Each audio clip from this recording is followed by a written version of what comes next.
ನಿನ್ನೆ ಡೆಲ್ಲಿಲಿ ನಮ್ಮ ಮಾಜಿ ಪ್ರಧಾನಿಗಳಾದಂತಹ ಹಿರಿಯರಾದಂತಹ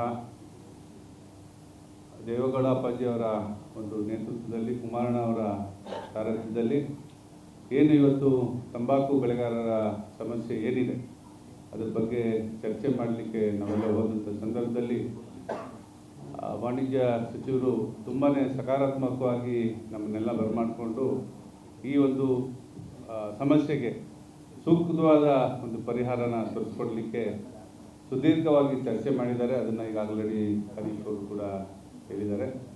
ಹಾಗಾಗಿ ಮುಂದಿನ ದಿನಗಳಲ್ಲಿ ಶಾಶ್ವತ ಪರಿಹಾರ ಕೊಡಲಿಕ್ಕೆ ಏನೇನು ಸಾಧ್ಯನೋ ಅಲ್ಲೇ ಸೆಕ್ರೆಟರಿಗಳನ್ನ ಕರೆದು ಅವ್ರ ಮುಂದೆನೇ ಎಲ್ಲ ಅಧಿಕಾರಿಗಳ ಜೊತೆ ಮಾತಾಡಿ ಆದಷ್ಟು ಬೇಗನೆ ಈ ಒಂದು ಸಮಸ್ಯೆಗಳನ್ನ ಬಗೆಹರಿಸಿಕೊಳ್ಳಲಿಕ್ಕೆ ಸೂಕ್ತವಾದ ನಿರ್ದೇಶನಗಳ ಕೊಡ್ತೀನಿ. ಮತ್ತು ಕೆಲವೊಂದು ನಿರ್ದೇಶನಗಳು ಅಲ್ಲೇ ಕೊಟ್ಟಿರುವಂಥ ಸಂದರ್ಭದಲ್ಲಿ ನಾವೆಲ್ಲ ಅಲ್ಲೇ ಇದ್ವಿ.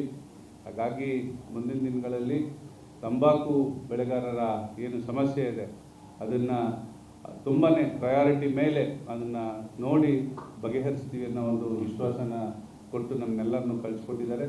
ಅದ್ರ ಜೊತೆಗೆ ಯದುವೀರವರು MP ಅವರಾದಂಥ ಯದುವೀರವರು ಕೂಡ ತುಂಬ ಚೆನ್ನಾಗಿ ಅಲ್ಲಿ ಏನೇನು ಆಗುಹೋಗುಗಳ ಬಗ್ಗೆ ಎಕ್ಸ್ಪ್ಲೈನ್ ಮಾಡಿ ಹರೀಶ್ ಗೌಡ್ರು ಇರ್ಬೋದು, ಮಾದೇವಣ್ಣ ಅವರು ಇರ್ಬೋದು, ಮಹೇಶಣ್ಣ ಅವರು ಇರ್ಬೋದು, ರಂಗನಾಯಕ್ ಅವರು ಇರ್ಬೋದು, ಮಂಜೇಗೌಡರು ಇರ್ಬೋದು, ಎಲ್ಲರೂ ಸೇರಿ ಒಂದು ತುಂಬ ಚೆನ್ನಾಗಿ ಅವ್ರಿಗೆ ರೆಪ್ರೆಸೆಂಟ್ ಮಾಡಿದ್ವಿ.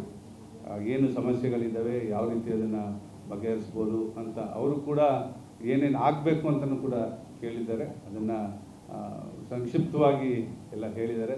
ಇನ್ನು ಮುಂದಿನ ಏನೇ ವಿಚಾರಗಳಿದ್ರು ಅದನ್ನು ಮಹೇಶಣ್ಣ ಅವರು ಕೂಡ ಅದ್ರ ಬಗ್ಗೆ ಮಾತಾಡ್ತಾರೆ.